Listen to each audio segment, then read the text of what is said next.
সবচাইতে বেশি জান্নাতে প্রবেশ করাবে যে আমল, বিষ্ণু বললেন, এক হচ্ছে আল্লাহর ভয়, আরেক হচ্ছে সর্বোত্তম আচরণ। প্রিয় ভাইরা, ইসলামের মেজাজটাকে চিনে নেন, ইসলামের এসেন্সটাকে বুঝে নেন।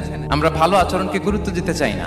অনেক নামাজি লোক দেখবেন নামাজ পড়তে পড়তে কপালে কালো দাগ ফেলে দিচ্ছে, বাসায় বউয়ের সাথে খারাপ আচরণ করে, খিটখিটে মেজাজের, প্রতিবেশীর সাথে শুধু ঝগড়া, কলিগদের সাথে ঝগড়া, মারামারি, দুঃসম্পর্ক, এরকম আছে না নাই বলেন?